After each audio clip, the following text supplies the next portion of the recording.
Now then, people, welcome back to the Just Your Football Show. I'm here with my main man, Oscar Marriott. The band back together, the gruesome twosome, as it were. As you can see, we're on his own. We're on his own. Elena's poorly. She can't make it. So big shout out to Elena. Get well soon. Corey's watching West Ham. Locks, he's probably on holiday somewhere. Yeah. And the Don Hussam, who's going to be joining us, I hope, soon, should be with us shortly. He was supposed to be here. He's not here. You just can't get the people these days, Oscar. Yeah, typical Tottenham, typical Leicester. Just always at the final hurdle. It always goes wrong somewhere, doesn't it? Always goes wrong. Always looks promising that it goes wrong at the final hurdle. It does, mate. It falls to bits, doesn't it? It falls to bits.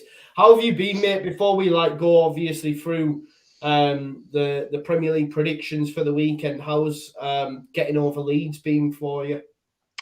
I've just tried, to be honest, I've just tried to watch as much footy as I can, really, and just just try and forget about the games and that lot, as much as I can. But yeah, it's one of those things.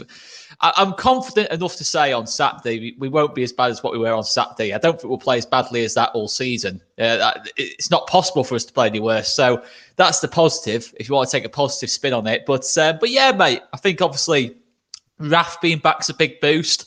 Look, the Calvin news, didn't want to hear that. Really didn't want to hear that. Obviously going into a game like this against Wolves, against Neves and Moutinho, obviously we'll go on to the game in more detail later on. Yeah. But yeah, I think that's big though. I think Raf being back, I've just been speaking to a Wolves fan and doing an opposition preview on All Leeds TV, and they said that Marcel is the weakness in that back five or back three, whatever you want to call it, and he thinks Rafinha could cause him a lot of damage on Saturday. So that's a positive. But yeah, look, you want Calvin there, you want Bamford there, and obviously the fact that they're not even back for Norwich by the sounds of things, certainly Bamford, not good, to be honest. No, for sure. Marcel, the left wing back, he's the main one, yeah. Okay, let's get the show on the road, mate. Let's get straight into the predictions. As I say, if anyone wants to join us, genuinely, let me know in the chat. I'll fire in the StreamYard, and you can come and join us because it's just me and Oscar tonight. We're being let down, man. Let down. There you go. But let's do the game that kicks off on Friday, mate. Friday evening, 8:00. It's Arsenal versus Aston Villa, mate. What are your thoughts? Obviously, I've seen actually someone on Twitter saying that, we have such a weak side, we're going to get battered by Arsenal during the week. And I was like, I'm more concerned from a Leeds fan as over Wolves than an Arsenal. I don't really rate. Definitely. The Arsenal game, we've got any pressure on us. The Arsenal game, I'm actually kind of looking forward to because it's a break from the league. We can get the likes of. I personally think Greenwood. There's a good chance Greenwood starts the Arsenal game. Or Gelhardt. I possibly think that he might put a few of the kids out for a game like that. And it'll be quite exciting to see. Arsenal won't go full strength, I don't think, either, because they've got bigger fish to fry with the league. But yeah, I think obviously Arsenal Villa is the light better as well, by the way. There's a slight alteration there. I've tinkered a little bit. Arsenal Villa, I don't think either team could defend, to be quite honest with you. Neither team could defend, so expect quite an open game. How are we, mate? Hi. I'm just setting up the camera and stuff. I just got off a heated stream where I had to fight a United fan because it's Liverpool United. So anyway, just give me a second. But I'm here. I can hear you and see you properly. So big up, Joe. Thanks for having me, and big up my guys. I brought you on specifically for the value for that Liverpool Manchester United game that we can touch on a little bit later on. Being here, mate. Is it? Am I to refer to you as the Don, or shall we just go with Hussam? Listen, the Don sounds nice, but my head's probably gonna get big, so just Hussam, bro. Hussam. Good man. Hussam, for those that don't know, he's a Liverpool fan, so thank you for being here. Always great value whenever I see him popping up. So He'll no doubt give us the lowdown on Manchester United versus Liverpool. But how do you see Arsenal Villa going then, Oscar? What are your thoughts ahead of that one?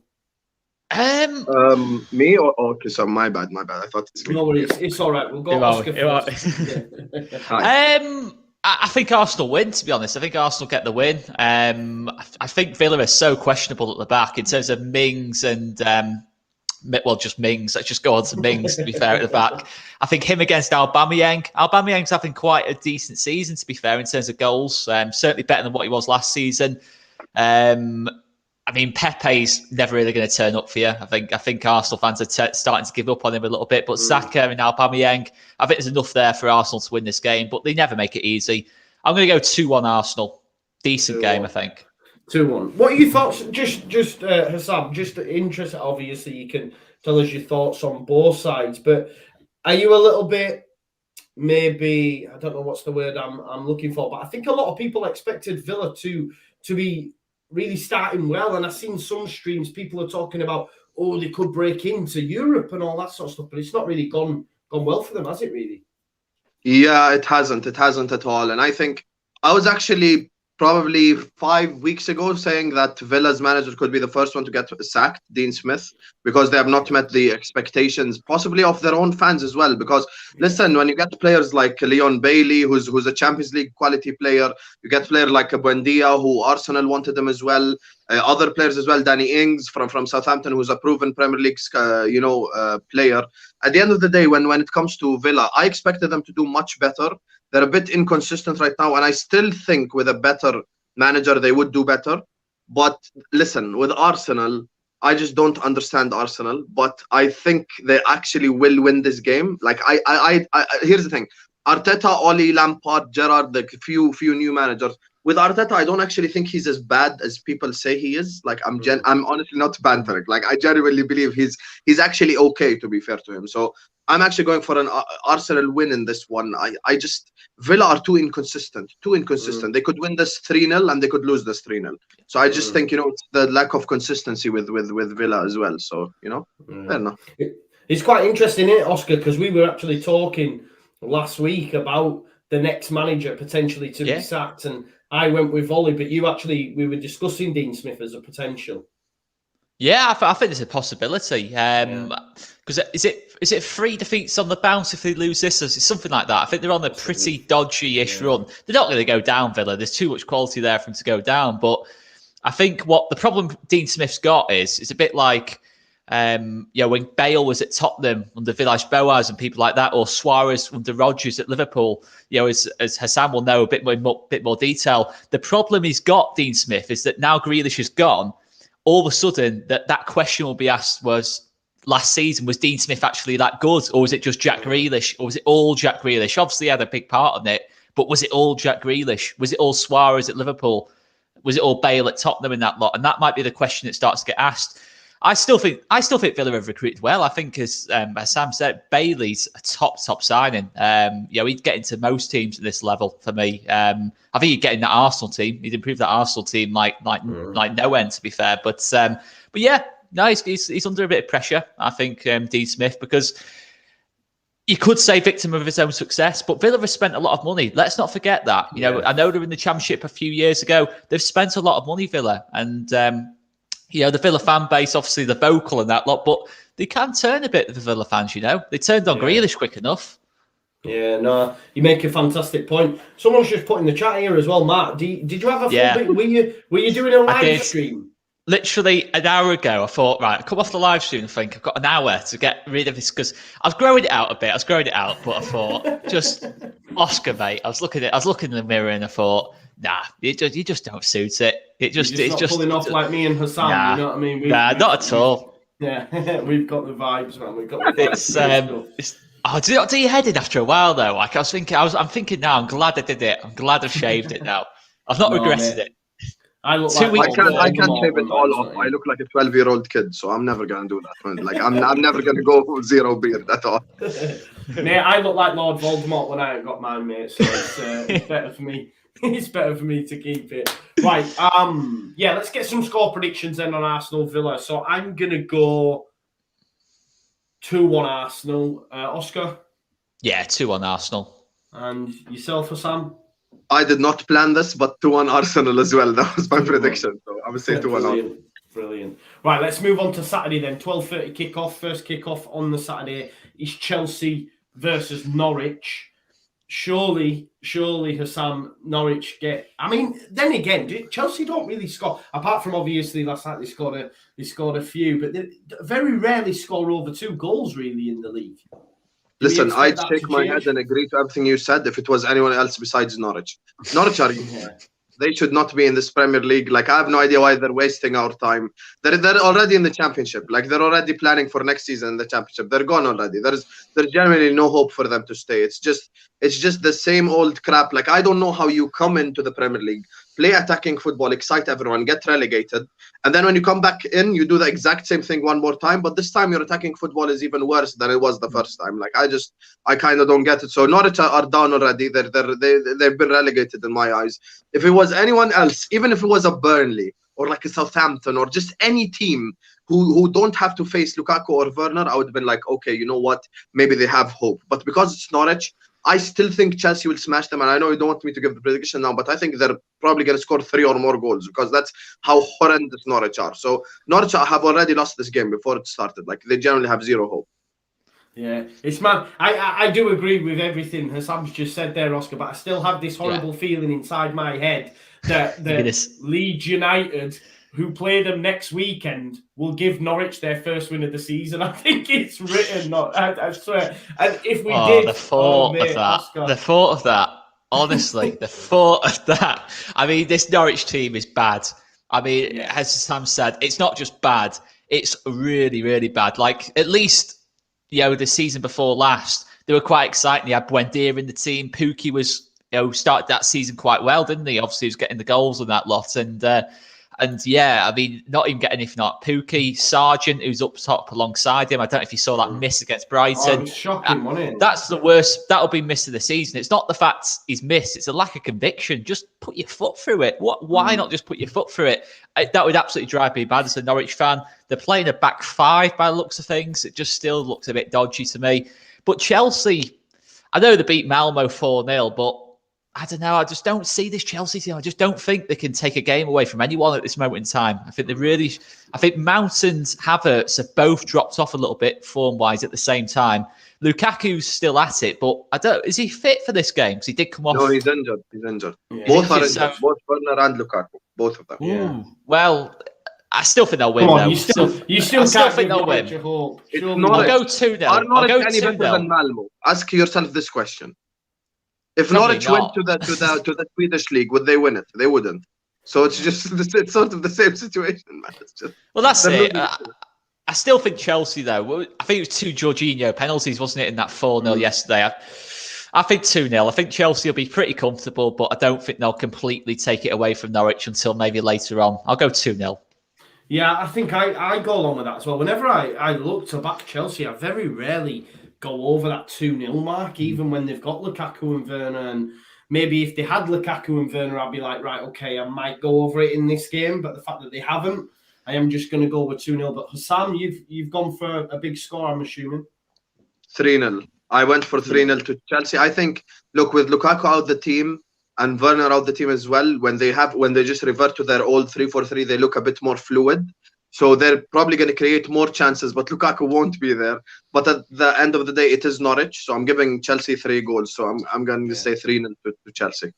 Yeah, for sure. Right, let's. How can you go into the Premier League with Grant Hanley? No disrespect to Grant Hanley, and he's probably going to score next weekend. But he's your captain. You're thinking, how are they allowed? You can't possibly be Stuart Webber. I think it's Stuart Webber. He's called the director of football there, who's one of the best apparently in the world. Apparently, and he's gone into 2 Premier League seasons with Grant Hanley at centre back as his captain. Listen, surely you must be looking at that and thinking. Who did Grant Hanley play for? Was it Blackburn? Like fucking 15 years ago. And he's still playing football right now. Like, come on. Like, Norwich were down the moment they stepped foot into this league. They were down already. It's just, they have no hope. They generally have no hope. I'm actually going to say, I've made this prediction before, but I'm going to say it to you because I know you both haven't heard it. I think Norwich are going to get less points than that worst ever Derby County season. Yeah, that's my own. Do you think that's happening?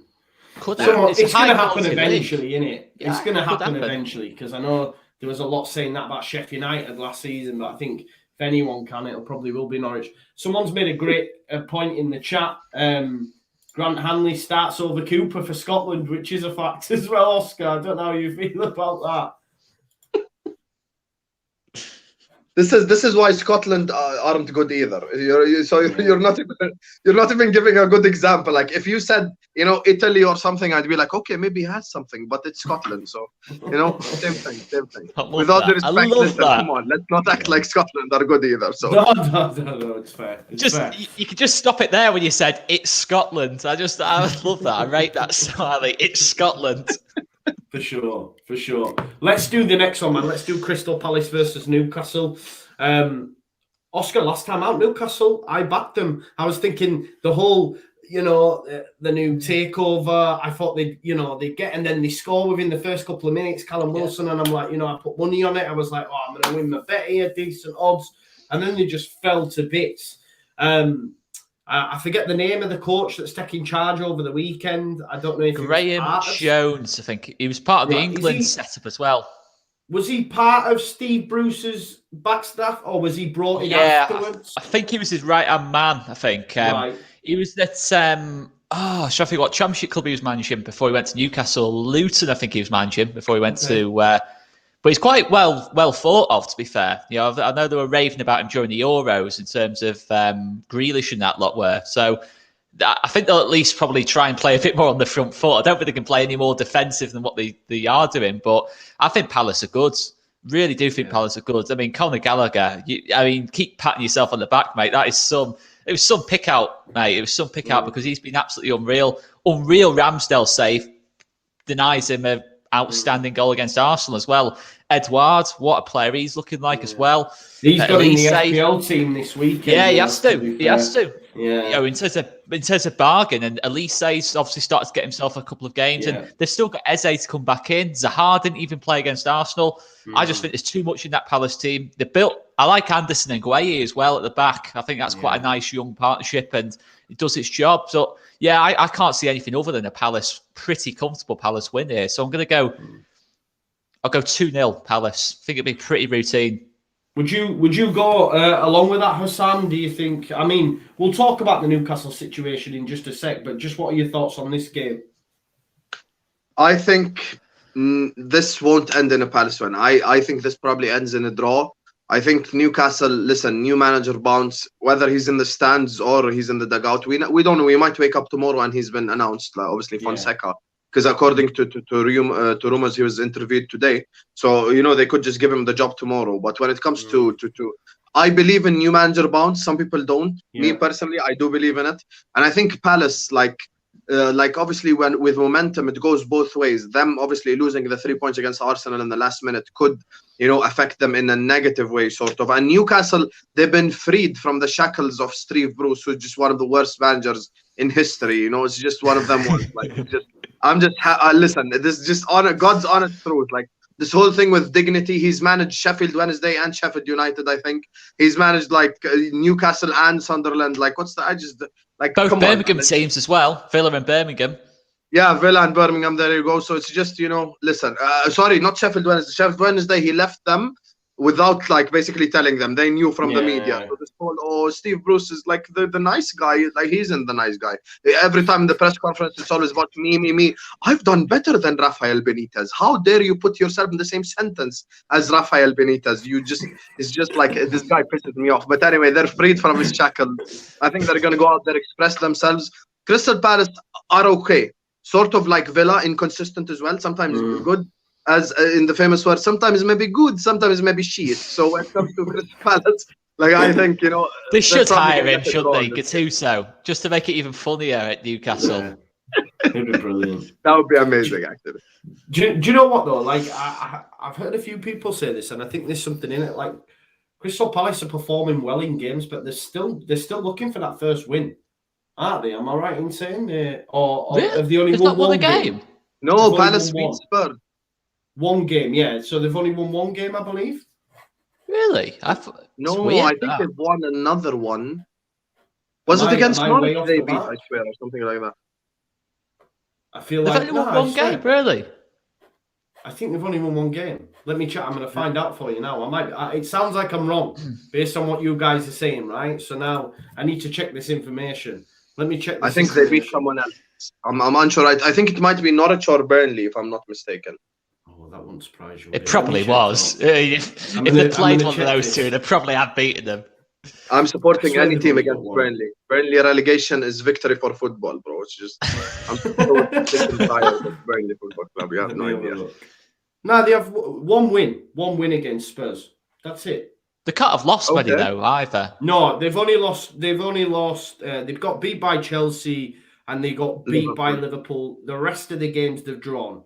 So drawn 0-0 with Brentford, 2-2 with West Ham, 1-1 with Brighton, 2-2 with Leicester, 2-2 with Arsenal. So he's only literally one solitary win. But they've dominated those games, though. They've been pretty dominant in a lot of those games. Yeah. You know, not so. They are almost like this season's Brighton, aren't they? The old XG thing. Yeah. Like they should have been out of sight against Arsenal, shouldn't they? But no, I think as soon as they get a settled team, Zaha, Edouard, Eze, and that's like a front three like that.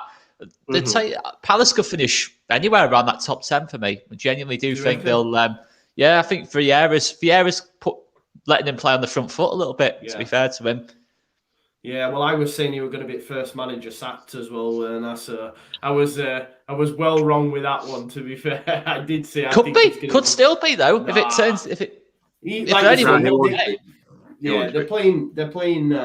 They're playing some decent stuff. How could he be the first one to be sacked when Steve Bruce just got sacked? He's already gone. Yeah. Oh, that's true. Was this was before that. I forgot about that. This was right at the start of the season. I made that. People with beards are smarter, bro. It's just how I know. The magic goes when the beard goes.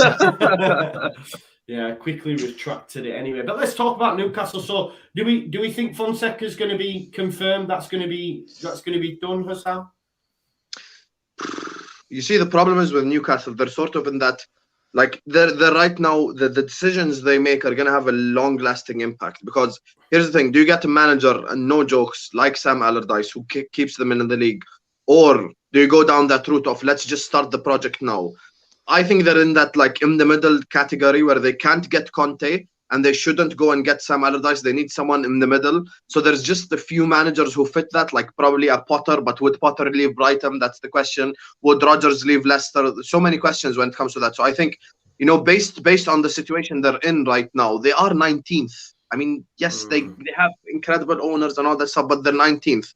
And they have a shit squad. And they have a shit starting 11. Like everything, and their academy doesn't even have a swimming pool or a toilet, I was told. So it's just, when it comes to Newcastle, they have a lot to work on. A lot to build. But the situation right now, me personally, I thought Eddie Howe was going to get the job because he doesn't have a job. So I thought like Eddie Howe would be the perfect replacement, knows the league as well. But they went for Fonseca. What do I look at Fonseca and go like, oh shit, we're all done now. Newcastle just got Fonseca. No, I don't. But will he keep them in the league? I think he probably has enough to keep them in the league. So I think this is probably a good appointment. Although I expected Eddie Howe. That's what I would say on that. It's an interesting one, isn't it, Oscar? Because what is Eddie Howe doing? Like, what's he waiting for? Like, I don't know. There's been a lot of championship jobs that have come up. A lot of championship jobs have come up recently. I don't really keep up with the championship that much, but there's always a change, isn't there, in that league? And I don't know. It seems like he's waiting for something, isn't he? But I think he probably felt he was going to get that Palace job when Hodgson went. He was always linked to it when he was at Bournemouth. But yeah, it's an interesting. Was it like a year and a half now he's been out of work? It's quite a fair amount of time that. Yeah. But in terms of Newcastle, I still think they should have gone for an Emery, to be honest. I think if they could have attracted someone like that, he's probably perfect for like a medium-sized club that's trying to punch above its weight a little bit. He's done it with Villarreal, Sevilla, Valencia. He's got that ability about him. But Fonseca, again, it's an exciting appointment in terms of the Premier League. You got a different type of manager again. I think, again, I don't really know anything about him, but all I've heard is that he tries to play on the front foot. A couple of comparisons to Pochettino, kind of going into Southampton kind of thing. So be interesting. But from a Leeds point of view, one of the teams down there getting in a proper, a better manager isn't particularly good news. If you start playing football, I still think with Willock, Wilson, Saint-Maximin, Almiron, I think you can get something out of that. It's not brilliant, and it doesn't cover up when you've got Kieran Clark and Lascelles and not a very good back line and that lot. And but was it one Shaw, Kraft, and they've got Matt Ritchie playing at left back. You know what I mean? It's a desperate situation. So Yeah, it's one of them. The problem is, if they do have a new manager bounce and get up to like 15th or 14th in the table come January, they'll find it a lot easier to sign, better players then. They might go and sign, say, a Mahrez from City. He might fancy not playing. He might fancy playing week in, week out. They might be able to do something like that. Newcastle. It's an example. It's the first. It's Newcastle. Maybe. I don't know. Would Jesse Lingard? Coutinho. Jesse Lingard, yeah. Not Mahrez, though. Like, I'm going to say Salah next. I don't know. He was the first person that came into my head. Leave me alone. He doesn't play week in, week out. He might fancy being the main man. I don't know. They're not going to sign Mbappe. That's all I'm saying. Not going to sign Mbappe in January. They're going to have to sign someone who's the tier below that. Lingard. You wouldn't bother with Martial, though. If they start spending their money on Martial, then that's going to turn into an Everton pretty quickly in terms of an Everton type of project. I think there's the key there in what Joe said. When Joe mentioned the players, he mentioned all Premier League proven players, and I think that's the direction they're going in, because they need to first get to like that 7th, 8th position before they can eventually build on it. A few saucy players have been mentioned, like Coutinho. Ozil returned to the Premier League, so that could happen as well. That'd be a mistake, though. I think they definitely stay in the Premier League this season. Definitely. If they start signing Ozil and that lot, then that's a mistake for me, because Ozil showed last season he wasn't good enough at Arsenal, and Arsenal aren't exactly great. But that's what Everton did, though. Everton went for the names and that lot. They tried. Coutinho's been mentioned. Coutinho would be good. Yeah, they're still. Yeah, Coutinho's still got it in him. He's seen it. You've seen it in the last couple of years. He's not consistently, but if he plays week in, week out, I still think he'd give Newcastle, give him a massive lift, wouldn't he, in that kind of sense? Yeah. But you can't really use Everton as an example, though, because they signed Alex Iwobi for 35 million. No other club in the league would do that. So that's the worst example possible. Like, they signed someone who runs. There was other ones, though. There was other players that's brought in. Like, they went. Walcott, reject. Yeah, Rondon. They brought back Salomon Rondon. That's worse than Grant Hanley. Could you argue? Yes, could you make an argument that Rondon is worse than Hanley? Yes, you could. So Everton are just. I'll let you even into a worse thing, right? A couple of weeks back, when Richarlison and Calvert-Lewin first went out, I actually put Rondon in my FPL team. Oh my God! Oh my goodness gracious! God have mercy on my soul. Like, you put Salomon Rondon in your FPL. I've never heard that. It's like that SpongeBob meme. That SpongeBob meme when it goes, my eyes. I thought Joe, Salomon Rondon Everton are playing well. Maybe he'll get a couple. No, he won't get a couple. Maybe he'll get a couple. He won't. He's out now. He's out now. It was one of them mad ones where you're like, oh, no one will go for it. I'll go for it. It was the last time I heard that line, maybe he'll get a couple, was when Warnock signed Steve Morrison to replace Becchio. Maybe he'll get a couple. He might get a couple, and all that lot. Dear me, Joe. You don't admit to that. You don't admit to that. He's changed now. He's not in there anymore. He's not in there. Right, let's get some score predictions then. I'm going to go 2-1 Newcastle. Oscar? 2-0 Palace. 2-0. Hussam? 2-2. Draw. 2-2. Fair. Let's do Everton then. Let's do Everton. Watford. Watford, for me, are almost as bad as Norwich, personally. Mm-hmm. I know Hussam, Liverpool took them to the cleaners last week. The week before, we sort of took them to the cleaners without actually scoring the goals. Like, they were really, really poor. We did batter them, though. We should have had 2 penalties in that game. Yeah, we did batter them. We absolutely battered them. And it was at that point, like, as a Leeds fan, because of where we currently are at now, I'm like saying Norwich and Watford are down for me, personally, and there's only one other place up for contention, which you could throw in Burnley, at this moment in time, and a number of teams. Well, I say a number, Southampton. Maybe not that many. Maybe it is just us, Oscar. I don't know. I hope not. But yeah, Everton, surely Hussam will have too much for Watford. Or do you think maybe Ranieri's had a bit of time now? Will we see an improvement? No, I think Ranieri is at the wrong club. Watford are Chelsea light without the trophies. They just sack managers every 3 seconds. I thought that the previous manager, to be fair to him, they were, I think, 12th or 13th when he got sacked, something like that. So it wasn't even as bad as people were making out. Like I thought Cisco, his name was, wasn't it? So I think he got them up as well. He got them promoted. Yeah, he wasn't as bad as people were talking. Like people were acting like Everton. Like I'm saying, sorry, Watford. Watford were doing okay, but listen, Everton have too much for them. With Richarlison, without Richarlison, Richarlison is just absolute trash anyway. So that's a different point.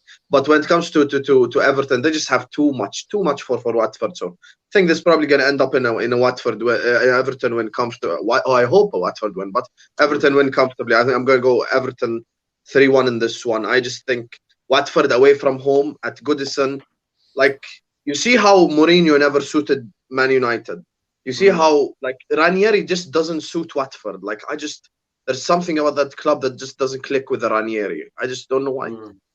Yeah, it's an interesting one because he's a well-liked man, isn't he, Oscar? I think we all like a bit of Ranieri just for the old dilly dong chat, you know. No, I mean he did bits at Sampdoria last year. To be fair, he has done little bits. He's never ever gonna outdo what he did at Leicester. He'll never will.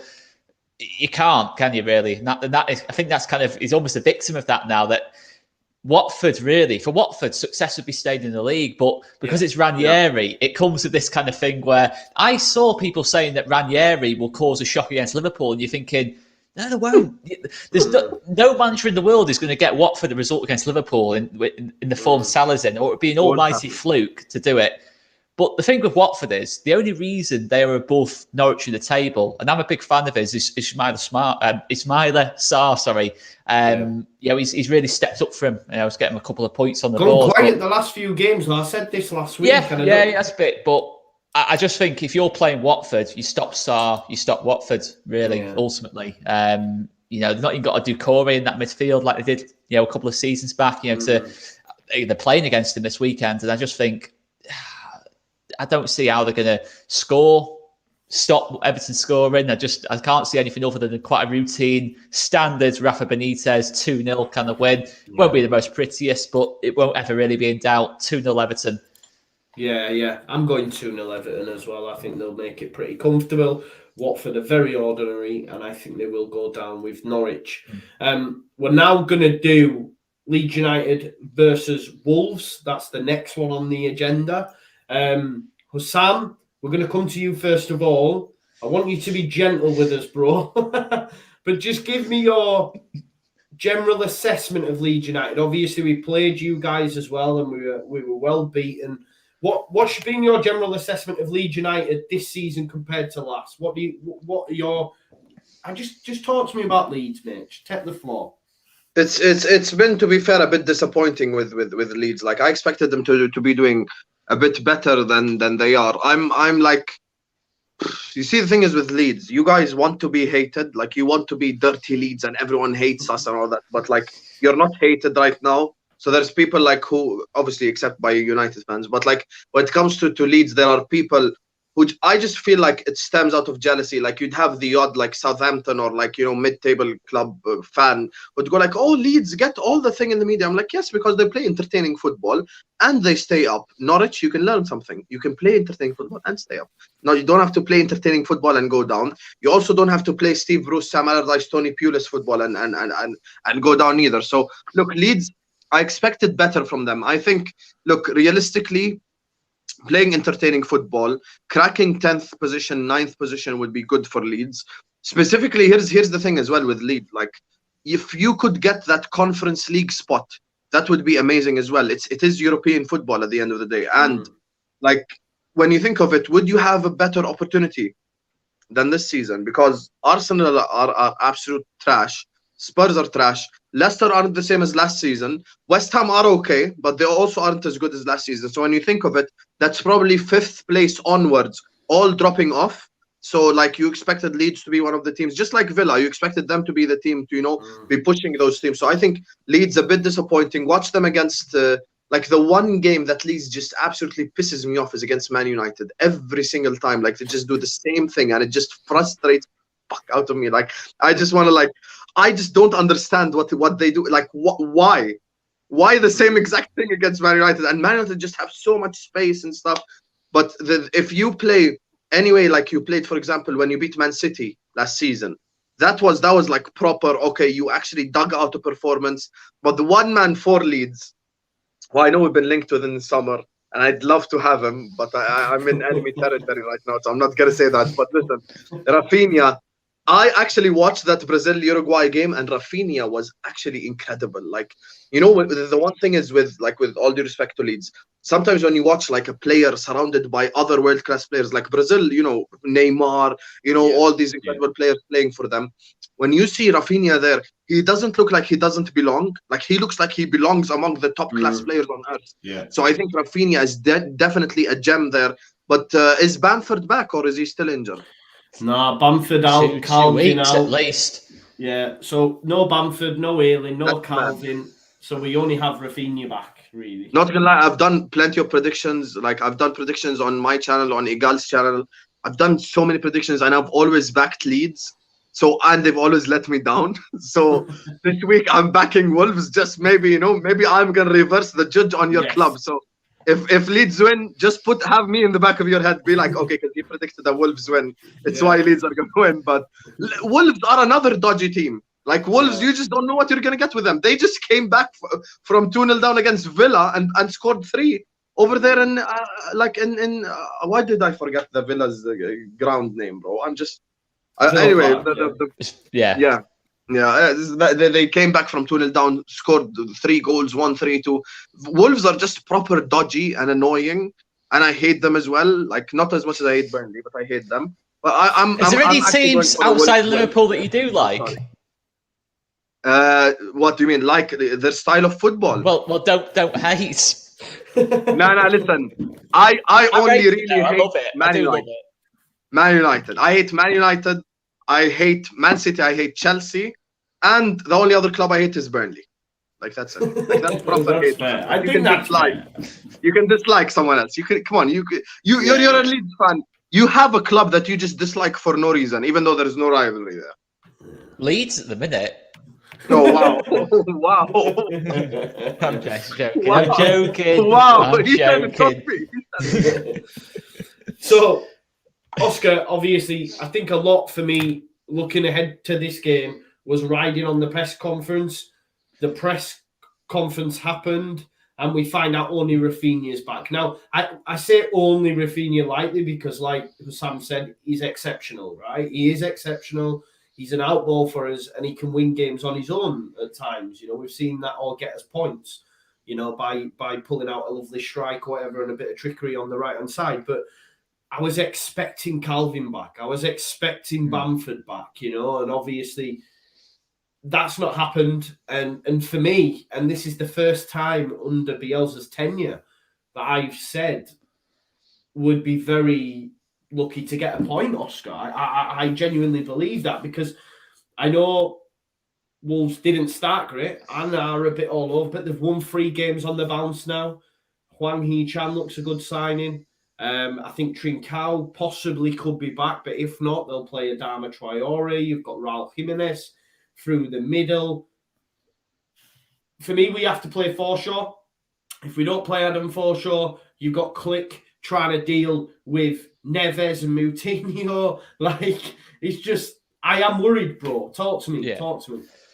Yeah, it's who does go into that CDM spot. It's hard to say. Would it be Pascal possibly again? You know, you liked him last season in that position. And to be fair, actually, towards the back end of last season, he actually had some all right games there. But again, you saw in pre-season, I can't remember who it was. Was it Betis, I think we played, or Ajax? Whoever it was, Pascal went in there and it just didn't really happen for him. Play Forshaw for me, Oscar.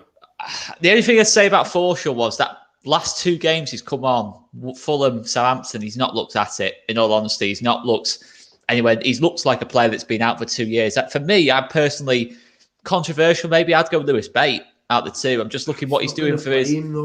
Yeah, but it's just my opinion. I'm not saying that's what's going to happen, but I'm just looking at what he's doing. The fact that he's come from the same place as Livramento at Southampton, who hadn't played a senior game before, got chucked in at the deep end. Southampton, he's been their best player. He was outstanding against us, Livramento. And I just think if Bate can have not even half that impact on our midfield that Livramento's had at the back for Southampton and going forward and being dynamic in that lot, then that's a massive boost for us. But it's not ideal, is it? It's not ideal having Calvin out, to say the least. And it's not just about Calvin. It's about who then plays in front of Calvin. Will it be Robertson, Click, Dallas and Click? We're not finding that midfield balance at all. And I don't think we really have. Well, we haven't really so far this season. Let's be honest. It's How long is Phillips out for? Apparently he's healthy. No, they said he's healthy, but he hasn't played in 3 weeks, so I don't want to risk him. There's some Leeds fans saying 70% get him in there, but I think that's silly because, all right, we might have him for this game, but if he pulls up again, then we're not going to have him for. It's pointless. 20 waste of time. Especially with the way Bielsa plays football as well. Yeah, so that's a good exactly. point. Yeah, you only have to go in for one tackle, pull something, and then he's out for 2 months. Then, and that's a disaster in that sense. He's probably missed murder ball this week or something, and they've gone, do you know what? Nah, let's wait till next week. And I think, I think that's fine. He's mentioned Bamford and Ayling out for 2 games. My hope is when he says that, he means the Arsenal game as well, because that means they'll be back for Norwich. And if we lose this, we need them back for Norwich. If you don't beat Norwich, Joe, honestly, I'm actually going to make a video about Leeds. It's written in the stars. Disgraced English football. You cannot not beat Norwich. Come on, man. But I still think against Wolves, I'm spoken to the Wolves fan about Semedo and Marcelo who play at wing back for them. They don't like him, but defensively, there's question marks about both players. Obviously, you got the pace of James. Maybe it'll be Harrison we start. Whoever it is on that side, hopefully they can just get at Semedo. But Rafinha's the one, getting at Marcel. Yeah, we saw against West Ham. West Ham are a better team than Wolves at this moment in time. I personally think Wolves will finish top 8. I think they've got enough. The sheer amount of players have got to come back into the team. I think there's a good chance Wolves will be pushing. I think it's an outside chance for them anyway. But I do think we can have a go at them. Yeah, we saw what Rafinha did against West Ham.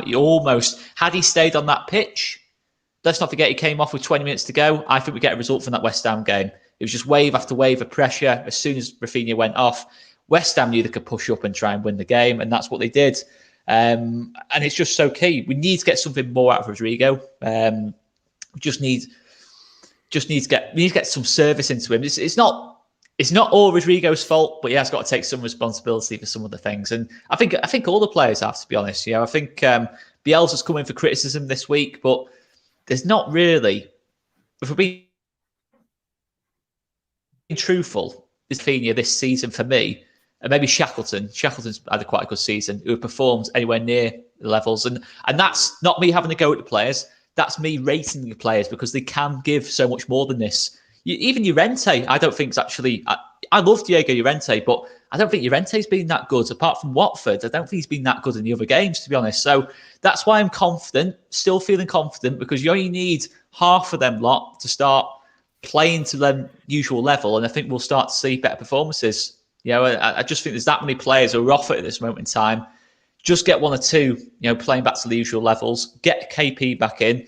And yeah, it might be a tough game this weekend, but we can still get at Wolves. And I think we will get something. I think, I do think we'll get something from the game. Yeah. Go on then, give me a score. Tell me. I'm going to say Leeds win the game. Purely because Rafinha, I just think the way Rafinha is playing at this moment in time, if he plays anything like what he has done the last 5 or 6 games, then I think we've got enough to really, really get at that Wolves team.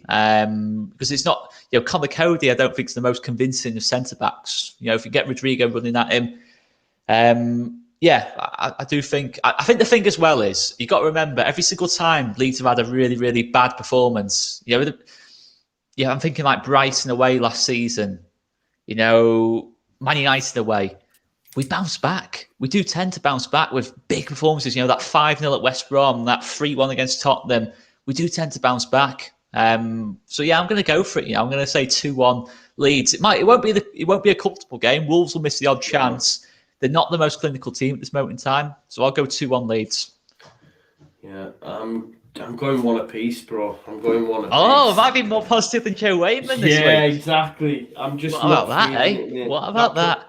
That press conference has killed me off, mate. But hopefully I'm wrong and we get a win. I like what Bielsa said, though. I liked a lot of what he said in terms of, just follow it. Not. I didn't like the team news. I didn't like that bit of it when he was saying Phillips is still out. But in terms of what he was saying about the form, the fact that he didn't just say, "Oh, the Southampton game was one of those things." He's actually dwelled on that all week. It wouldn't surprise me. Genuinely wouldn't surprise me if the only change from that Southampton team is Rafinha, and he just says to those other 10 players, "Look, last week Southampton nowhere near good enough. You got us in this mess. Now you get us out of it." It wouldn't surprise. We've seen Bielsa do this before, and it wouldn't surprise me if he does it again. And then we're 3-0 down at half time. No, I'm joking. No. We've got Elon Mellier, mate. That's not happening. Yeah, true. Let's just get some quick ones for this one. Southampton, Burnley, quick score predictions. I'm going to go 1-0 Southampton. Hassan? 2-1 Southampton. Burnley get relegated. I would actually celebrate it more than Liverpool winning the Carabao Cup. So yeah, Burnley relegation. Let's go, Brilliant. Southampton. Brilliant. Oscar? Yeah, 1-0 Southampton. Big super chat here from Pete says Phillips to come off the bench to score a free kick. I hope you're right, mate. I've got a feeling he won't even make the bench, though, mate, to be honest. Let's Brighton, Man City. Hassan, have you been, because I've not got your thoughts on this, have you been impressed by Brighton? Yes. Very impressed. Graham Potter doing a fantastic job over there as well. That's another team I that plays. said I would take him as Bielsa's replacement, and I get hammered for that, but I think he's a great manager. Listen, Potter is probably on the short list to replace Klopp. Never mind Bielsa. Like Potter, Really? I think Potter is probably on that short list and Conte isn't, because Liverpool have a rigid structure of certain managers, certain styles of football. I think with Leeds as well, when you think of it, if Bielsa leaves, do you really want a manager that is just going to destroy everything Bielsa built? No. Or just play attacking football? And like, he's not similar to Bielsa, but they both play attacking football. They both play that 4-3 system, etc. That they're capable of getting results as well. We've seen Brighton do it. But I'm going to contradict myself on everything I've said on Potter because it is Man City, unfortunately. So I am going Man City 4, Brighton 1. They have no hope whatsoever in this game. Wow, that's a big one. I think it's going to be a bit tight, I do. And I think Brighton will cause them problems. 5:30 kickoff down at the Amex. I have been really impressed with Brighton. I do think City will win, but I think it'll be a bit tighter. I think City 3-1. I know that's still big, but it's tighter. Oscar? I think tighter than that. I'll go 1-0 City. I think Brighton can defend, They've only let in about... I'm not going to give my fancy football team away too much, but I've got a lot of good value Brighton players in there. I've got Shane Duffy, mate. I took the risk. Nice. I took the risk on Shane Duffy, and I tell you what, it's not because Shane Duffy's a good player. It's because he plays alongside Lewis Dunk and Adam Webster, and he's got a Sanchez behind him. I don't rate Shane Duffy, but I tell you what, for 2.4 mil, I'll take that all day long. And he's an absolute monster on set pieces as well. I think Brighton are a good team. I think they can frustrate City a little bit, but City defensively really, really strong at this moment in time. Cancelo obviously really, really excelling at left back at this moment in time. Bernardo Silva's been absolutely superb this season. And even people like KDB haven't really fully got going yet. And Foden just speaks for himself. In fact, I think it'll be Foden who's the difference maker in the game. I think he'll be the one who gets the winner, but it'll test City this. They've had a couple of games this season where they've either battered the team or it's just not gone in for them. It's never in between. It's never like a simple 2 or 3-0 win. They either really struggle or they absolutely batter teams. And I think it'll go the other way. I think it'll be a struggle, but 1-0 City. Yeah, I think it'll be a decent game of football, though. I think that's for sure. A lot of chances. Yeah. That rounds off Saturday's games. Let's move on to Sunday. We've got some fantastic games of football on Sunday. Of course, we've got Brentford, Leicester, West Ham, Spurs, London Derby. Big shout out Corey, and then of course finishing with Man United, Liverpool. But let's start with Brentford, Leicester. This for me will be a really, really good game of football for sure. I think, like we say, as much as it pains me because I don't like him, Thomas Frank's a top coach. He's got them. Why don't you like Thomas Frank? Oh, we have. You gave it the big one. You gave it the big one, to be fair. Yeah, we we have a bit of a rivalry from the Championship, and we've never been keen on him, or Brentford for that matter. That actually would be another good Bielsa replacement, by the way. Yeah, I mean, I don't know if we'd have him. Do you reckon, Oscar? Stylistically, yes. You know, in terms of the way he plays football, they play good football, Brentford. But ever since Neil Warnock, you cannot have a manager managing Leeds who's had any kind of past bad history with the club. Can't do it. No. Can't do it. It just doesn't work. No, I should have mentioned Frank Lampard then. Probably get kicked off the street. Listen. That's neither a good manager nor a good fit. It's funny that Frank Lampard, I still can't believe he's getting touted for jobs. He's hopeless. He is awful. In the Premier League, he should only be able to get a job in the Championship. Listen, really. Gerrard was the better player. Now he's the better manager as well. It's just, that's just how it goes. Yeah, for sure. Right. Leicester turned a corner as well. Did they turn a corner? I mean, Maguire gave them 4 goals, Oscar, to be fair. So, has Leicester turned a corner? How do you see this one going? Good game of football, for sure. Yeah, I mean, Leicester have got a bit of I'm not sure if you call it a problem or not, but they've got obviously Daka, who's got 4 goals the weekend. On midweek. Vardy's just been... Vardy's just Vardy, isn't he? He's always going to get you goals. And Iheanacho. So the debate is, can he get all 3 on the pitch at the same time and start dropping people like James Maddison, who just really are not doing anything in that team at this moment in time? And that's the big decision for Brendan Rodgers. And I think you can just slip Iheanacho into that 10 role. And it wouldn't surprise me if they do that. It will be interesting. I think, obviously, Janssen and Pinnock have made a really good start, but it'll be interesting to see how they do against Jamie Vardy. Someone who's a little bit cuter. Yeah, maybe not the most technical player, but someone who might wind up Janssen a little bit. We saw with Janssen for Leeds. Look, I've got no issue with Pontus Janssen, but we saw him at Leeds. You did say he won't make it in the Premier League, though, if I remember right. Did you? You said, nah, they've got Janssen at the back, man. I remember having the conversation. I said from the off Brentford would stay up, so I think that's rubbish, to be honest with you. Maybe it is. Look, David Raya as well, top keeper. Yeah. So they're going to give him a game here, Brentford, at the very, very least. And you know what? I'm going to give Brentford the win here because the European football factor. Leicester have travelled all the way from Spartak Moscow and back. It always has. I don't know why it has such a big impact on the Sunday games, but it always does. Yeah. They do tend to drop points to the Europa League teams on the Sunday after. So I'll go 2-1 Brentford. I think Tony can get it Soyuncu, to be honest. So I'll go 2-1 Brentford. Cool. What about you, Sam? How do you see it going, mate?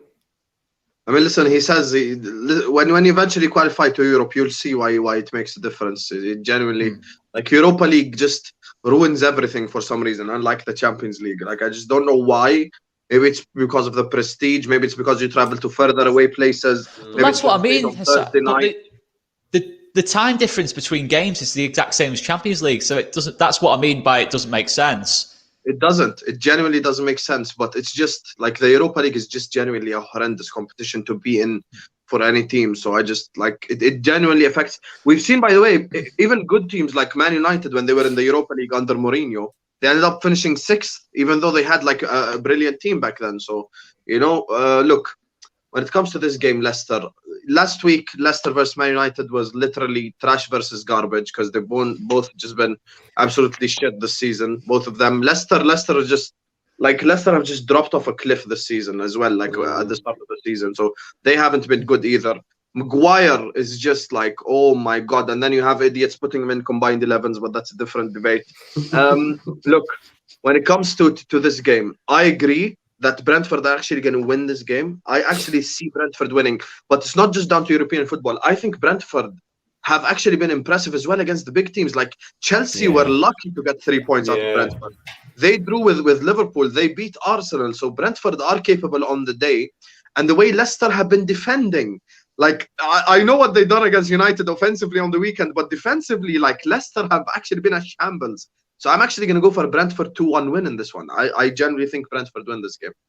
I think I might have to go along with you boys, to be honest, because like you say, Brentford currently sitting 9th and taking on some big teams. And I know it's not Griffin Park anymore, is it? Is it Brentford Community Stadium or something now? But I think it's turned into a real little bit of a fortress for them as well. So I think it'll be difficult for anyone to get results down there, apart from like the top teams. But yeah, I'm going to go along with that as well. I'll say 1-0. I think it'll be a bit tight. I'm going to go 1-0. Let's do West Ham Spurs. Spurs lost this evening to VT's Arnhem in the Europa Conference League. I see Matt Hayes actually say he's never turned a Spurs game off.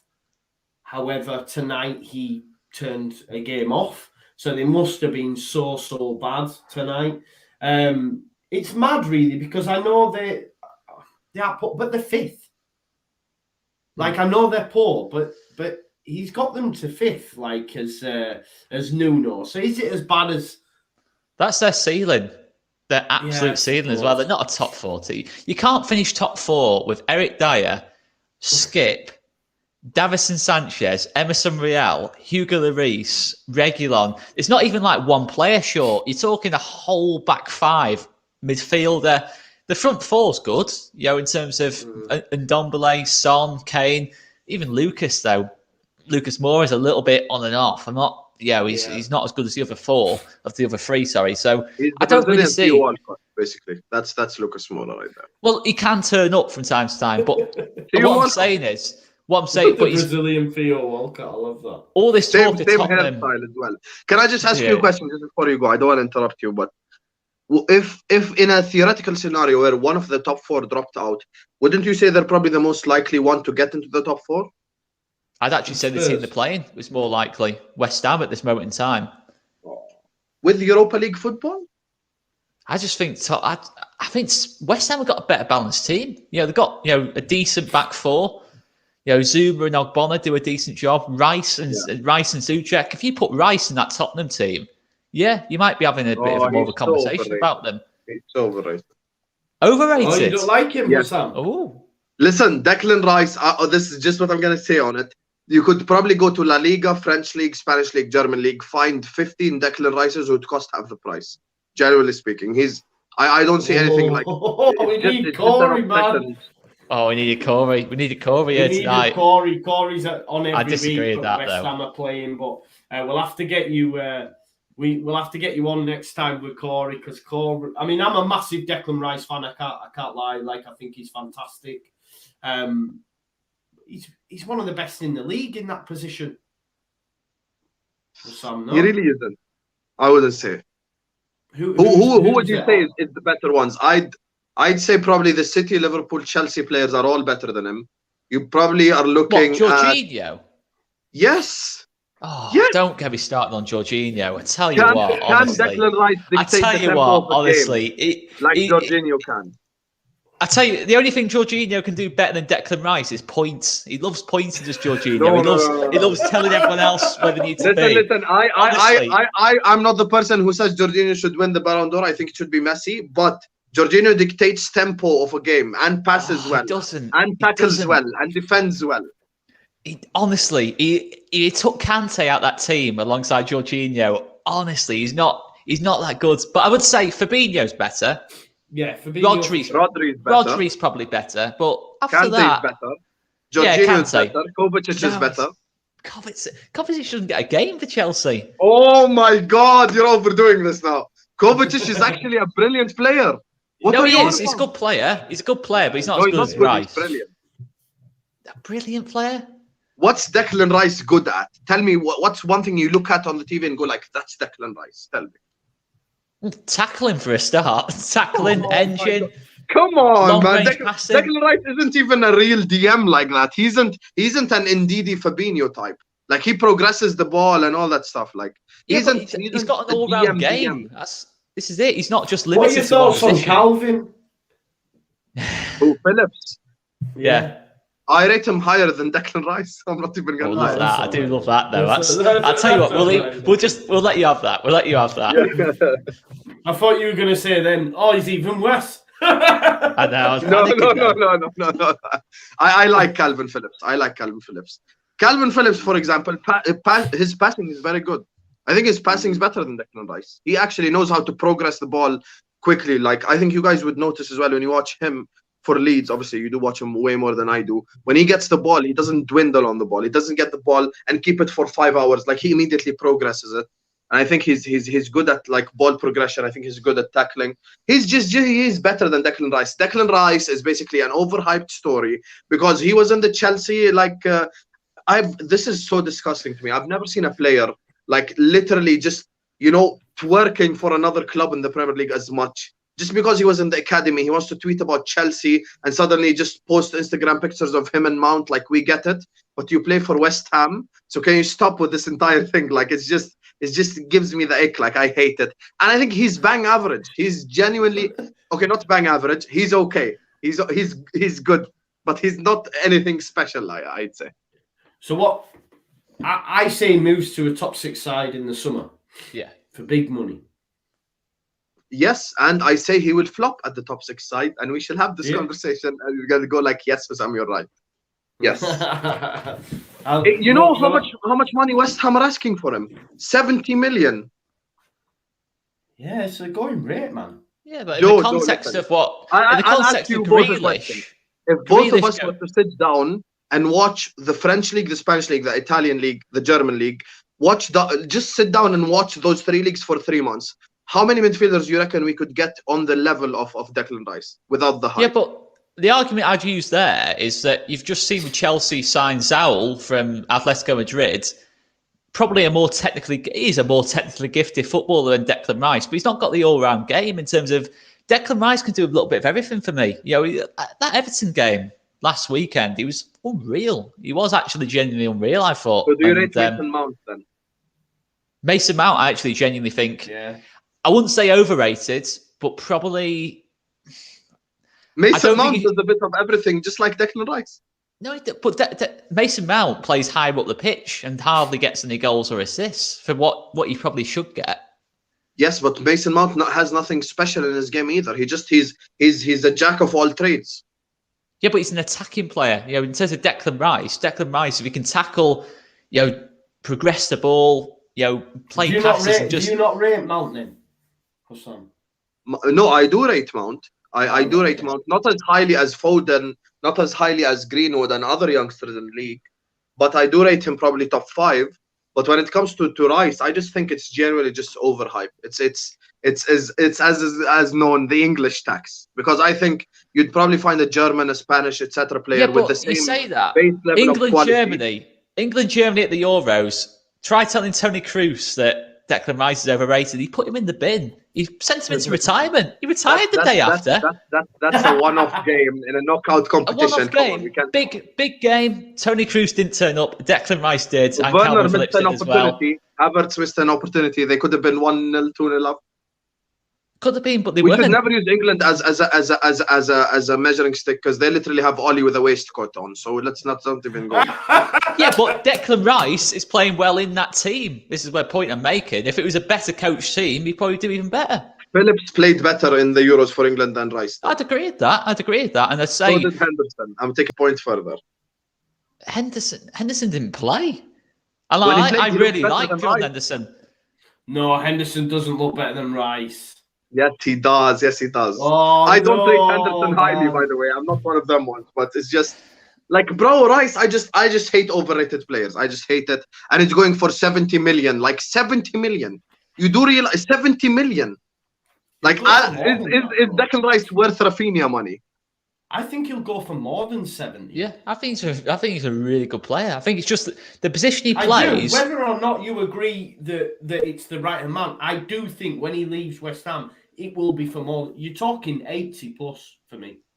We'll see. Because I think the likes of Chouameni, for example, who we've seen playing next to Paul Pogba in that position, probably already is a quality as well. Probably costs half his price. So why would you go and sign Declan Rice for 80 million? Guys, 80 million. Declan Rice is playing in the toughest league in the world, week in, week out. I understand. Today's market is inflated. Everything you're saying is correct. Declan Rice plays in a tougher league, but I'm just talking on a base quality level. You could find other players with the same base quality levels that he has for literally half the price. Chouameni is going to go for 40 million. 80 million is a lot of money, guys. You could sign 2 for sure. top-class players. Sure. Yeah, that's just too much money. Like, if he was going for 45 million, 40 million, I'd be like, okay. fair enough. But 80, that's just too much money. That's 5 million more than Virgil van Dijk. Like, that's how much money that is. Yeah, but Van Dijk would go in today's market. Van Dijk would go for, if you're making that signing now, it'd probably be twice the price of what it was anyway. Really, it'd be probably about more like 150 mil now. Fair enough. I just don't rate him as highly. Calvin Phillips is better. That's your takeaway from that. I love that. Yeah. I love that. I'll let you have that. I'll let you have that all day long. We will have to get you back on, man, if you'll come back on, and Corey, and we can have this conversation. Corey's a West Ham fan. He's normally here every week, but they're playing tonight, I will back you. I'll back you up, Hassan. Actually, I will back you up just to wind up Corey. I will back you up. Let's go. The English Jorginho. I'll call him the English Jorginho. And Corey, you see steam. You see steam come out of his ears. That would wind up. For sure. I see West Ham winning this game, though. I see them beating Southampton. I see them beating Spurs. Is it at West Ham?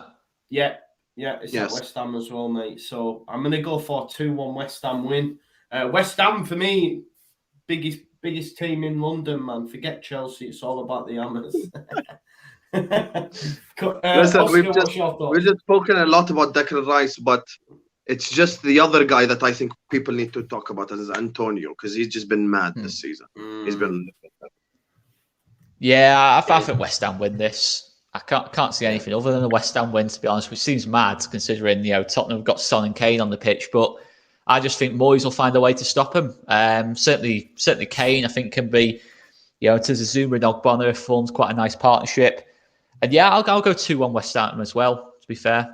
I'll go 2-1. No, actually, you know what? I'll go 3-1 West Ham. Nice. That'd be decent. What about you, Hassan? 2-1 Spurs win. That's honestly the result I expect. I think Tottenham win this game. Tottenham are currently, above Manchester United. So it's just how it is currently in the league. So Nuno's actually doing well. I do agree with Joe as well. So look, I'm gonna go for Tottenham win in this one. 2-1.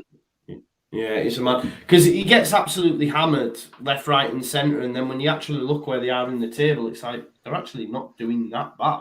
I get it. They finished fifth. It's a successful season. Huge. Successful season. Huge, because no one's going to break into that top four. Facts. So anyone who finishes fifth has been the best of the rest. So for me, that's a great season for whoever finishes there.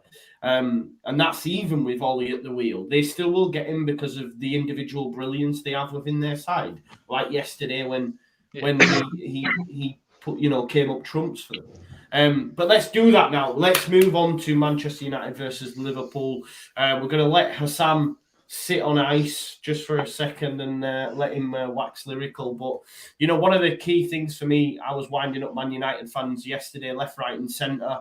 I know they came through the game against Atalanta, but there was a big chance for me. If they'd have got beaten, that he could have got sacked. And then I sat and thought about it and I went, that means he's going to be in charge and at the wheel for when they play Liverpool at the weekend and Mo Salah, Oscar. I think Ollie, though, is on thin ice now. Yeah. I know we were discussing it last week, but even though they came up trumps and came through it yesterday, they were bad, man. And, for a period for them to go 2 down, I was thinking, he's going to get sacked. And now they've got Liverpool. I mean, we were speaking about last week, their run's insane. Like, they've got Man City to come, Chelsea, Liverpool, Atlanta again in the Champions League away. So it's going to be tough. But talk to me about this game, Oscar. Yeah, I think me and Corey both said Solskjaer always just about does enough, and that was before the Atalanta game. He always just about does enough. He's always, you're thinking he's one result away from the sack. Like last season, Champions League, they went out and I think they beat City like the week after or something. They just somehow get the result every single time. But this Liverpool team is good. That first 20 minutes against Atletico Madrid, I was thinking, they've not even got Thiago on the pitch. They've not even got Fabinho on the pitch. And they just absolutely... This is Atletico Madrid, one of the best teams in terms of being well drilled and good defensively. And they're just absolutely cussing them to pieces in that game. Yeah, it got a little bit more difficult, but I don't think any other team out of City, Man United, Chelsea would win away at Atletico Madrid in a game like that. I don't think they would be able to score 3 goals in Madrid like that. So that kind of tells you one thing. I think the fact Varane isn't going to be fit for Man United is a big kind of blow for them. Look, Shaw's... You think? Varane? I'm just playing. Come on, I'm just playing. He's got to be better than Lindelof. Come on. We have to banter them. I mean, they're in trouble, Man United. If Liverpool are anywhere near on it, which I'm sure they're going to be, I know Thiago's not playing, but Henderson can do a job there. The thing is, as much as people talk about Henderson not being good enough, against Fred and McTominay, which is probably what they're going to go with, there's still a clear quality difference there. I think Henderson can run that game alongside Fabinho. Firmino, I think he's been probably their most underrated player this season, to be honest, in terms of I think he's done a really good job whenever he's gone in. He just links up play. He'll be dragging Lindelof all over the place. Lindelof and Maguire, they're emotional defenders. They'll go and follow Firmino and they'll leave that space for Salah and Mane. It's almost guaranteed at some point. Salah's inevitable at the minute as well. Yeah, he is. He's absolutely Even that inevitable. Goal that he scored against Atletico Madrid, I know it took a deflection, but like where he picked it up and then for him to get inside to the position for him to take a shot, you're just like, this guy's on fire right now, man. And if you foul him, it's a penalty. If you even try and tackle him, you're going to give a penalty away, and he's going to score the penalty. So you can't really win against Salah. But yeah, there's so much quality in that Liverpool team. And in all honesty, I was looking at it. Some of the combined 11s. I've seen some people put 3 or 4 Man United players. And on what basis do you putting 3 or 4 Man United players in there? The only one that can possibly go in there for me is Ronaldo. I genuinely do think that you can't have Maguire over Matip at this moment in time. You can't have Varane over Matip. In fact, I'll probably go as far to say, out the 2 this season, Matip's been better than Van Dijk for me in the games. I'm not saying he's the best defender, but performance-wise against Atletico, to be honest, Van Dijk had probably one of his worst games in the Liverpool shirt, but they had the quality of Matip alongside him, and that's the thing, that they're the best centre-back pairing going, and I fancy them. The most interesting thing will be Ronaldo against them too. In terms of, I don't think he won't be able to dribble past him because that's not Ronaldo's game anymore. But will he get that moment, Ronaldo, where he poaches, like he did against Atalanta? But even then, I'll go 3-1, 3-1 Liverpool. Yeah, it'll be quite a dominant one for me. Are you worried, Hassan? And I know you'll tell me no, but is there a worry that in these moments, Ollie somehow, because everything tells you it'll be a Liverpool win for me anyway, and I think for Oscar, are you worried that he may be able to just pull something magical out of the hat? I think it's less about Ollie and more about this game, because I've seen Ferguson come to Anfield with much better teams, and obviously he was the better manager than whoever we had, and we end up winning somehow. This game, like, genuinely has no explanation whatsoever. Like, form goes out the window, whoever's the manager and all that. Like, I think Klopp is way too smart for Ollie in terms of he's going to look at that Atlanta game, and if they play anything like they played against Atalanta in that first half, it's going to be a long night for Man United. Like, it could. We're talking about like a record loss at Old Trafford in a Liverpool game, Man United game. But like with Ollie, here's the thing. I'm not shameless in saying this. Yesterday when I was like watching the game, a part of me was thinking like, shit, if United lose badly here, he might actually get sacked, and I don't want a new manager in for Sunday. So part of me was like, okay, at least Ollie stays even if they won this game. So like I think Man United fans themselves have no hope. Like, I've just spoken to a Man United fan and they've been reduced from, we have Ferguson, we have this, we have that, to now, this is generally word for word what the Man United fan told me. He was like, it's football, innit? Anything can happen. That's just the level of confidence they have in that team. Like, they went from like, oh, we have this, we have that, we have this, we have that, to now, like, it's just football. Anything can happen. Like, that's something I expect a Burnley fan to tell me, not a Man United fan. But anyway, look, Ollie's at the wheel. So Ollie is literally crashing the wheel as we speak.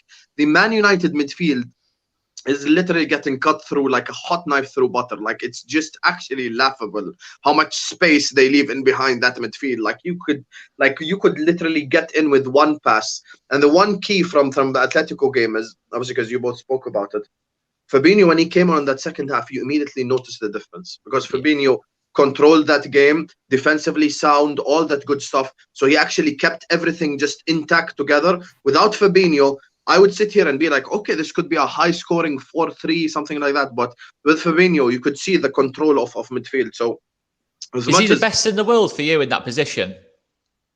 Fabinho, listen, he's got to be, hasn't he? I'd say yes. I'd say yes, alongside Casemiro, actually. Oh, he's better than Casemiro. Come on, he's better than Casemiro. Both of them are TDM destroyers. Like, both of them are like TDM bastard tackling, stopping counterattacks. That's what I love in a DM.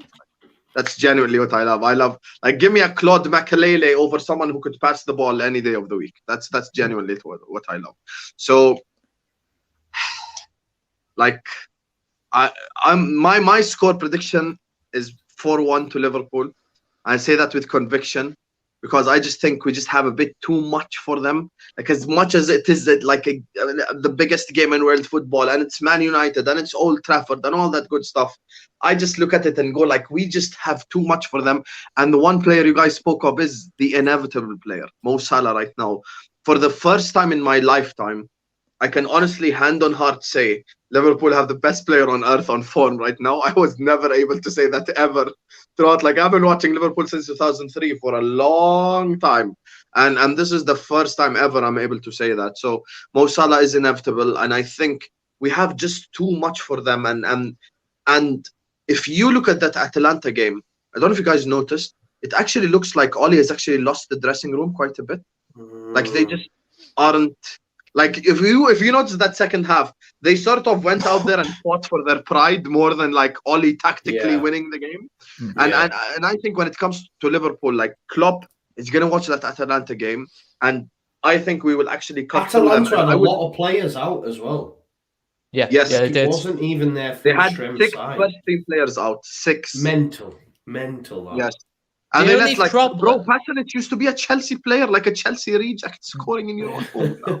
They let some guy called Demiral score a header from a corner, Victor Lindelof. Like, part of me wishes we have Peter Crouch up front, just for Lindelof. But anyway, that's a different topic. He's not the strongest, is he, Lindelof, to be fair? Yeah, he's not the... He can pass the ball, though. He's a centre-back. He can't defend. No, I know, but he can pass the ball, though. The ball Lindelof will will be brilliant in La Liga. He will be brilliant in La Liga, not in the Premier League. Like, I don't even think he'd be that good in La Liga. He made would be. one of an the awful goals. defender. He made La one Liga's of the well goals known against technical. us.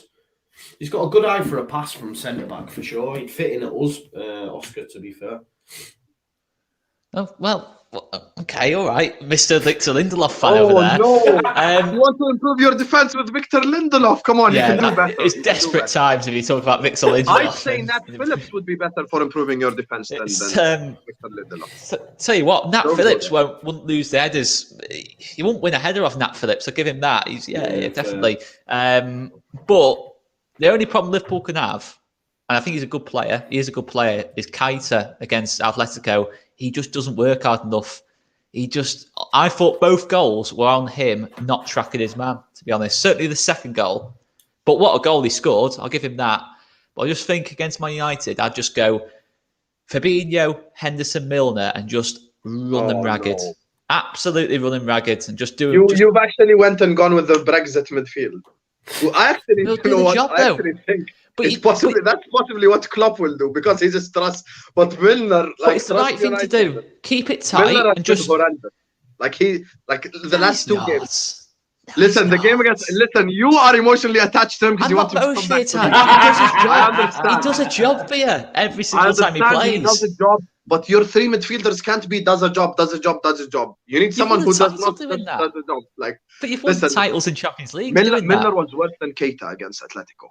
Milner was only because Keita scored. You know, if you take that Keita goal out, he wasn't good. He got hooked at half time. Milner, like, come on, you've seen the passes Milner made. Like, he was passing to no one. He was passing to shadows. Like, it was weird. Like, listen, Milner, I see what you're saying, but another thing is he is 36. So can he play? Because he just played against City. So can he not City? Sorry, of course he can. Watford. So can he go Watford, Atletico, Man United? Look, if Thiago is available, you just put Thiago in there, and you're you have him chasing shadows. I'm not going to doubt that. I'm not going to say Milner's better than Thiago. He's not, but I just think you just do him for work rate in that middle of the park. Fernandes, Pogba, whoever it is in there. I can tell from the way you speak on him. What, James Would you Milner? have If him you back? offer me Yeah. James Milner now in January, it's exactly the signing we need, to be honest. There For you me go. personally, See how I knew that? See how I clocked that immediately? Because just speaks way too I think highly Joe of would him. agree with me, to be honest, on James Milner in midfield for Leeds. I think it'd be a bit of a I'd big take boost. anyone To be off I honest. think you'll get them next summer.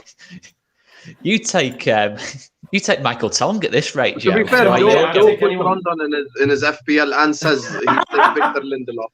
So like that's Yeah, he that's doesn't. bad right there. To be fair, for every Conor Gallagher, there's been a Lindelof and a Joe and a Solomon Rondon. So he needs to improve that hit rate. I think does Mr. Yeah, Wayman. mine's not bad, man. Mine's not bad. You've just said you had Rondon in there for a few weeks. Yeah, I did, but not anymore. Although I did make who did I put in last week? And I put Emile Smith Rowe in.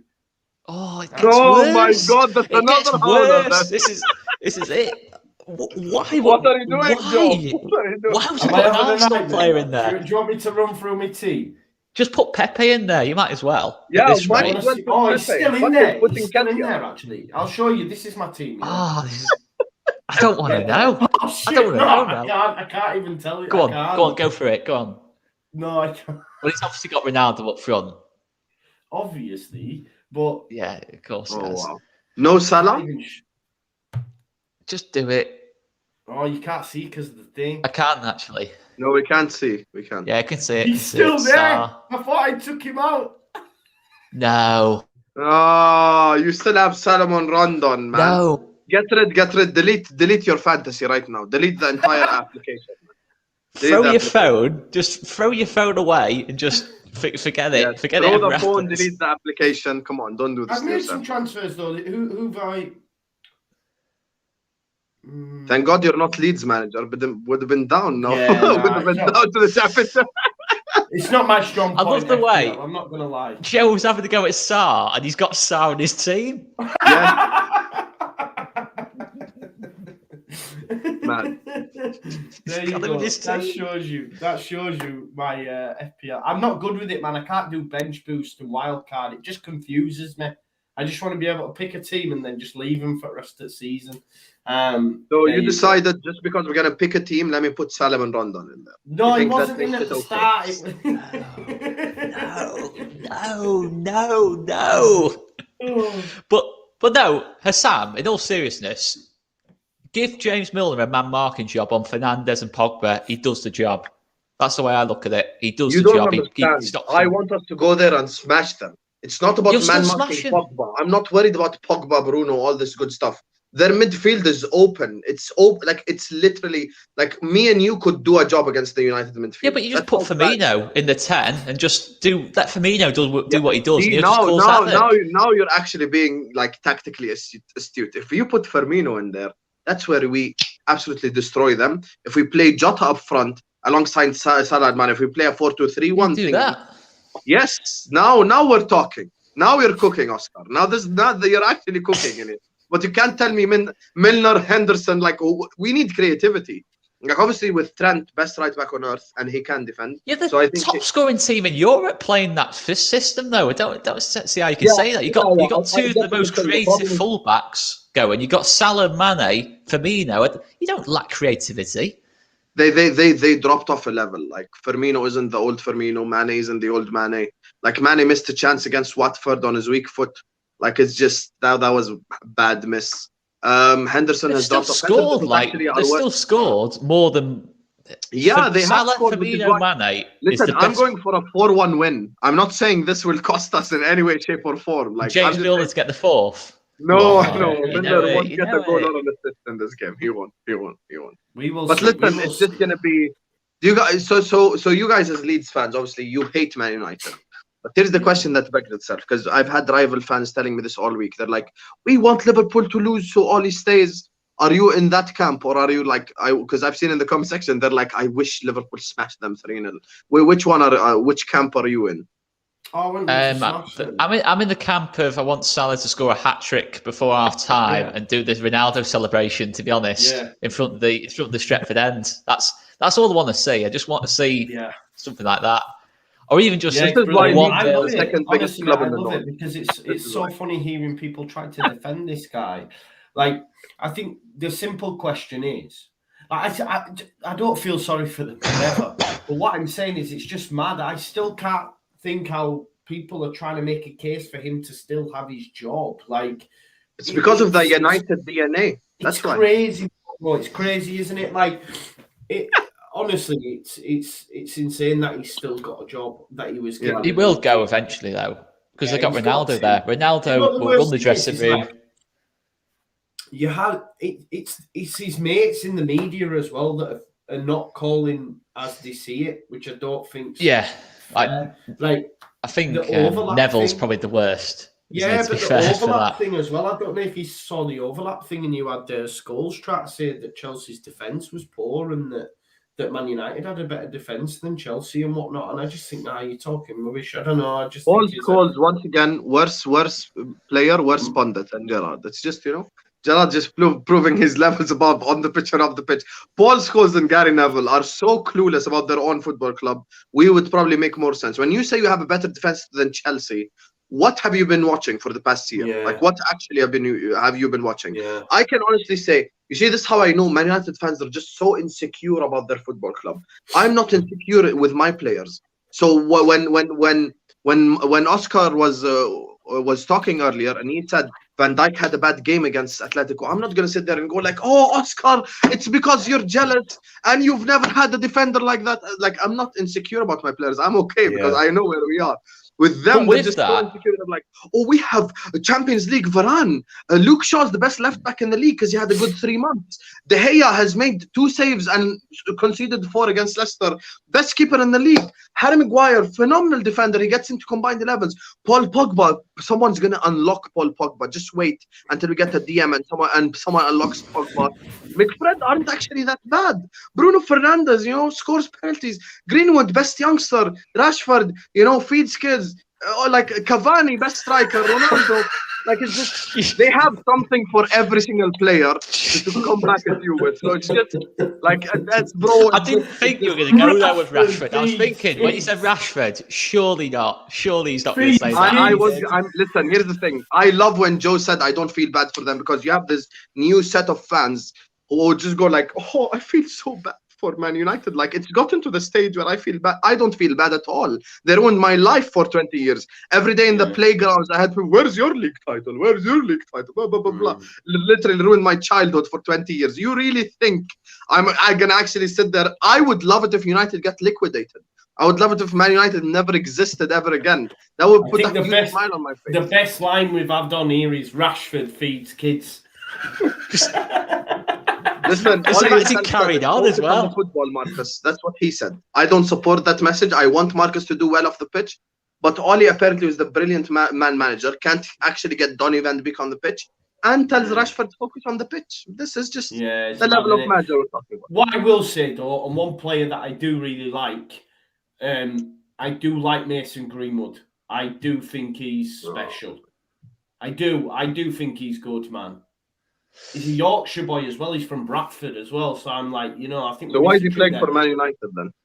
I know. That's what I mean. He's obviously slipped through the net. I think he was there from a young age. But I do look at Mason Greenwood and think that boy can finish. Wherever he is on the pitch, he can finish.